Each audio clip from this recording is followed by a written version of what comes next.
I'm currently en route to Constantine. We're going over there. We informed them, gave them our press cards and everything. We're going to be working in the city. We're going to be filming, trying to get some good B-roll, as I'm trying to document as much of the city's destruction and what the community is going through as possible. Now, I want to talk about a specific subject, and it has to do with the fact that a certain section of the American left, their position on Ukraine has become untenable. And it's become so untenable that, sorry, you might hear some beeping from a drone detector, it happens anyway. So it becomes so untenable that they don't even talk about it anymore. They've stopped talking about the war, they only mention it in passing because it's completely inconvenient. Now, I want to be clear, I'm not talking about the largest amount of what would describe itself as the left in America. Not a single Democratic congressman or senator has ever voted against Ukraine aid. That opposition congressionally has only come from within the Republican Party, right? The Democratic Party has been the most loyal when it comes to the support of Ukraine and trying to uphold our commitments and trying to make sure that the Ukrainians have something to defend themselves after we ask them to give up their atomic weapons for our security. They are the ones who want to deliver on that security, not only because they care about transatlantism, but also because of them wanting to keep that commitment, or any other number of reasons, from wanting to respect defense companies and make sure their bottom line is profitable, all the way to reasons that can be as base as the humanitarian concerns of people ruling themselves.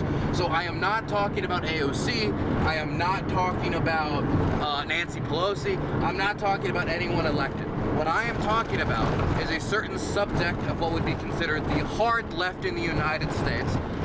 Much of them socialist, some of them communist, others who have painted themselves of Burning Man movement. I remember when I went to the Rage Against the War Machine rally in the United States to hear the opposition, Jackson Hinkle spoke and all these different people, and I saw a broad swath of people at that rally. I saw everybody from Vietnam-era anti-war protesters to white nationalist Nazis. That is quite a large swath of people. But when I talked to those people, the general feeling that I could connect from every single one of them, from the furthest of the left to the ones that are more mild on the left that are critiques of supporting Ukraine, was they don't want to add fuel to the fire. That if you give the Ukrainians ammunition, what you're doing is you're fueling war, you're not ending war. You don't give people the tools to conduct war if you're somebody who is against war and is against the violence. Therefore, you don't want to put gasoline on a burning flame. That was the general idea. And instead, the counter-proposal was, we should negotiate. Wait, drone detector again. Just 1 second. Maybe a Mavic? Who knows? Anyway, the thing is, this position has always been bet on the idea that if we just stop sending Ukraine weapons, as the United States, or wherever your European country may lie where this person resides, that therefore we would force negotiations. That negotiations would begin, the Russians would sit down, the Ukrainians would sit down, they would find some middle-of-the-road position, and maybe the Ukrainians wouldn't get everything they want, maybe they wouldn't get everything they deserve, but by God, they would get peace. 1 second, there's a checkpoint. So, this premise, again, was completely dependent, not slightly dependent, completely dependent. Without it, it had no foundation. Because if we stop sending Ukraine weapons, and the war continues, the only difference is that the people defending their homes in Ukraine, defending Ukraine's right to have a sovereign state, defending their flawed but still democratic society, defending their civic institutions, their religious freedom, their freedom of expression, their national culture, their ability to speak their own language, their ability to participate in their own arts and whatever. All of these things that designates the Ukrainians as a separate people with their own way of life that is very different from the Russians at this point when you compare political structures. They would have no ammunition to defend it. They would have no ammunition to defend their homes. They'd have no ammunition to defend their society. The only difference would be the war would continue, but Ukraine would have less air defense systems. Ukraine would have less ammunition to hold back the Russians. And so the only thing that would be different is not that the fire would stop, is that the Russians would continue to add fuel to the fire, and the Ukrainians would have nothing to have the controlled fires that firefighters use to stop the blaze from getting out of control. If anybody knows anything about, firefighting, I'm kind of assuming a lot of my audience right now. But point is that without the necessity of the Russians being willing to engage in good faith negotiations, the entirety of this leftist view of the war collapses in on itself, utterly and completely.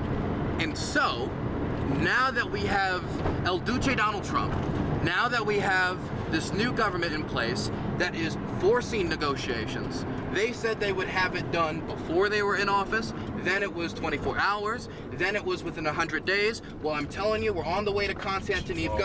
Drones are active. Man, look at that vehicle, completely surrounded with anti-drone cages. A lot of them now look almost like Minecraft cars, completely like surrounded, completely surrounded in like cages and stuff. It's Mad Max out here sometimes.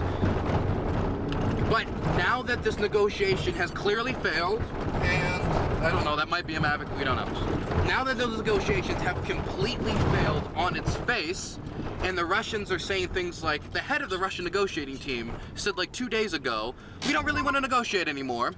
The Russians are telling us to bomb. The Russians are telling us to do this. So, what does this mean for the leftist position? Negotiations have obviously failed. If you doubt this at this point, you're a Neanderthal, and I'm never going to convince you. So I'm just going to give up on convincing those people and just clearly say the negotiations have failed. So, where does this leave the leftist, anti-Ukrainian position at this point? Well, it leaves it in quite the pickle. Because without the Russians being willing to engage in good faith negotiations, with the Russian government talking about NATO needing to pull out of Estonia, Latvia, Lithuania, something that to the NATO commanders is untenable, to the people of those countries is untenable, is not going to happen, with them making base demands. That includes the city of Zaporizhia, a city of 700,000 that they've never even gotten close to taking, the city of Kherson, where the human safari is ongoing. I mean, that's never going to work, because you're going to basically have to tell the Ukrainians to agree, hey, give the hunted to the hunter, which is never going to work. This is an old body armor set. It always gets jammed up. We try the other one first. See, this is the problem with doing this in one take, is I don't get to edit out all my mistakes. Anyway, so those are positions that the Ukrainians will not agree to. The Russians continue to expand their conditions, and at this point, negotiations is nothing more than a mean by which the Russians will continue to delay any American response, as Donald Trump seems much more focused on normalization with the Russians than trying to get them actually to the negotiating table through force. Whether or not this is humiliating to the man might be personally distasteful to Trump, but he seems to not be willing to take any action to change that outcome. So, negotiations fail. Where does that leave the leftist position? Well, what that means is that the war isn't ending anytime soon. And as somebody on the ground here, I can tell you, the Ukrainians are digging trenches everywhere, and they're getting ready not only for the war to touch other parts of the Donetsk region, where I am currently at and filming in, but also on the Zaporizhia front line, also in the Dnipro region. I've been filming with a lot of teams in the Dnipro region, and the Russians are currently expanding the war by further attacking Kharkiv and invading into the Sumy region. So, adding fuel to the fire and stopping of that adding fuel to the fire from the United States, the cutting of aid, the diverting of the 20,000 drone interceptors to the Middle East so the Trump administration can continue to escalate against the Iranians because they want to stop the Iranian nuclear program. This has not worked. They stopped adding the fuel, and the fire continues to burn. In fact, the fire is burning hotter right now than at any point in the war. There's more drone attacks against Ukraine. There's more offensives going on all across the front line in Sumy and Kharkiv and Donetsk and Zaporizhia. Even in Luhansk, they continue to try to take the Serbian force. Filmed over there, BMP mission on the main channel if anyone wants to check that out. Obviously, this has failed. So that position is untenable because the foundation by which it was built upon has collapsed. Therefore, these people need to find a new position. And I've seen them struggling, but so far most of them have just become quiet, or they have just gone to the old talking points. And so these people need a come to Jesus moment. Let's get it. Say that again, Bogdan. Yes, so we're going to Konstantinivka. Laura. And today was hit FPV in village Ilinivka. It's near Konstantinivka, exactly near place where we're going. And one civilian 200 and 3 or 4 civilians 300. So it means 1 killed and 3 or 4 injured. The situation there is really bad, and so I want to make sure I can concentrate on this, so we'll try to wrap up this as soon as possible. But I wanted to go through like 5 major points about this come to Jesus moment. Number one, you guys need to abandon aesthetics in favor of policy. Be looking at like the governor of Pennsylvania signing shells and be like, I don't like that, that's bad, why would you sign? That, at the end of the day, matters very little to basically not at all. What matters is how you can empower the people who are being finding themselves, under fire, being bombed. What matters is making sure that we get the best policy outcome, not you being able to say, look at me, I'm standing up to the American military-industrial complex, when really the people who are going to be most affected by this are going to be the people on the ground who don't see the virtue signaling. Don't empower the military-industrial complex to empower the military-industrial complex, but put people first before your virtue signaling. So the aesthetics of, look at me, this isn't Vietnam, okay? And you need to realize it isn't Vietnam. Each war has its own conditions and therefore its own policy solutions. Next thing is, we acknowledge the national sovereignty of many nations in the world, but when it comes to the Ukrainians, there's been a real failure to acknowledge their demands, and I think that a big thing that could really help in this come to Jesus moment is people platforming Ukrainians. People, question mark, Mavics and question marks, talking to Ukrainians who are facing bombing, who are facing their children being trafficked out of the country, who are facing occupation, who are facing the worst you can imagine of torture. Platforming those people and listening to those stories, I think will really help you, when a lot of people, how they learn about Ukraine is through either people who have never been here, who have nothing invested in this country, or are literally learning from state outlets, or things that are derivative of state outlets, Laura. So we need to platform those who are being victimized by the war. Next thing is we need to prioritize future stability. We need to man, it's active around here, isn't it? We need to prioritize future stability. What does that mean? That means that when this war is over, there has to be a security apparatus in place that will stop it from reigniting again. If all we do is end the fighting for a few years, you've done nothing but pass the struggle on to another future generation of Ukrainians to make yourself feel good. And how you feel doesn't matter. It doesn't matter if the TV makes you feel bad because you're seeing a bunch of corpses on TV. The corpses actually here matter a lot more than that, or the corpses that could come in the future. Next thing is, we need to empower the conquered, not the conqueror. So removing sanctions off of the nation that is engaging in the conquering is not going to do anything but allow them to make more CNC machines, to make more bombs, to do more bombing. Empower the conquered, and then maybe the conqueror will think twice. Lastly, we need a more international view of empire. The United States has done a lot of horrible things in Latin America. The United States has done a lot of horrible things around the world, but a lot of people take the American exceptionalist view, which is flawed, and say that's disgusting. I'm going to take the inverse. America is uniquely evil. America is uniquely awful. America is uniquely in all these ways. When, to be quite frank, go read Karl Marx's view on the matter. Go read any number of your old lefty theorists who talked openly about Russian Empire and what it means for people.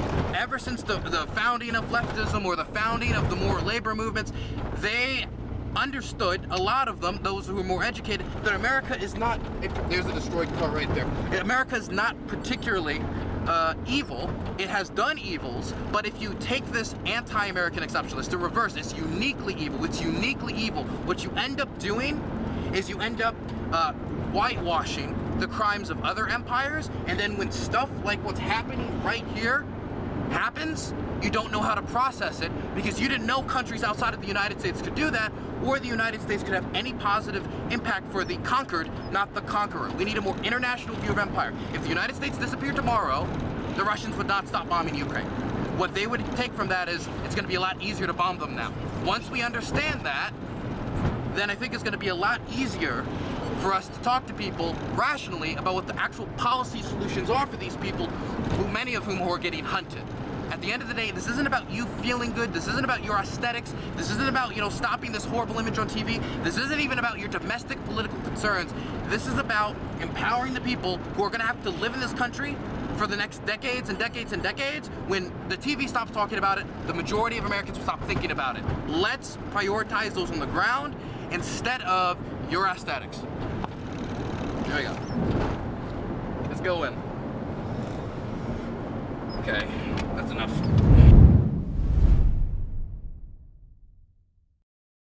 Bogdan. I'm very sorry for the things I am about to say. What? I gotta record a video, which means I gotta talk how I talk. Like with French words? Maybe one or two. They won't. I'll try to keep them not the worst. Okay. Okay. I'll speak light French. Okay.